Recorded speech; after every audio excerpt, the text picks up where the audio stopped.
Hey, I have a question for you. Has anyone ever said something like this to you? Wow, you're really creative. You must be right-brained. Or, wow, you're really numbers-driven. You must be left-brained. Well, I'm here to tell you that that's actually a myth. A neuromyth, to be more specific. A neuromyth is a widely believed false claim about the brain and the way it functions. Now let's get on to our specific neuromyth, being right-brained versus left-brained. So, how did all this start? Well, the specific origins of this neuromyth aren't really known, but some researchers look at 1885's Dr. Jekyll and Mr. Hyde as one of the earliest representations of the duality of the brain.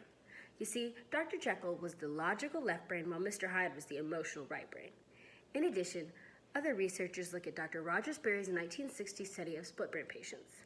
In this study, researchers found that by severing the corpus callosum, aka the bundle of nerves that connects the two hemispheres of the brain, they could cure severe epileptic patients.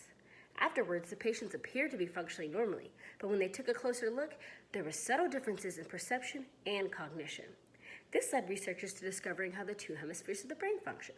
They found that the right hemisphere was more influential in performing spatial tasks, while the left hemisphere was more influential in performing language and problem-solving tasks. The results of this study have been wrongfully linked to this neuromyth for decades. Rather than finding a connection between the hemispheres of the brain and personality traits, the conclusion of this study was actually that the hemispheres of the brain do control different functions. Since then, the myth has been perpetuated by what seems to be a human need to associate with a dominant side in order to better understand ourselves.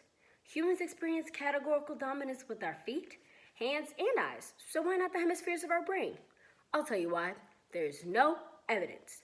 No matter how many BuzzFeed quizzes tell you that you're right-brained because you can design the perfect summer wedding, or talk show hosts give you tips on how to tap into the left side of your brain to excel in school, there will never be any evidence proving that you have a dominant side of your brain. And here's why. Oh, there you are. Okay, the two hemispheres of the brain actually perform most functions together. For example, the Broca's area, which is located in the left hemisphere, is responsible for speech. However, there's a corresponding area in the right hemisphere, which is responsible for attaching emotion to speech. Without that area, no one would be able to change their tone of voice.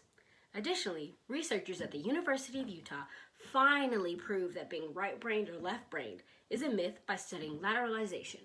Lateralization is when a function predominantly happens in one hemisphere. They spent 2 years scanning over 1,011 subjects from ages 7 to 29. In these studies, they found no difference in lateralization between those who identify as right-brained versus left-brained. If a function is supposed to happen in the right hemisphere, no matter if the subject identifies as right or left-brained, it's going to happen in the right hemisphere. Well, now you might be thinking to yourself, well, it's not really that harmful if I say I'm left-brained just because I'm good at math.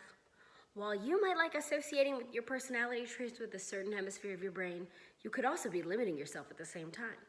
If you live your whole life thinking that you're left-brained just because you're good at math, then you might miss out on opportunities to exploit your creative side because you don't focus on your right-brained side.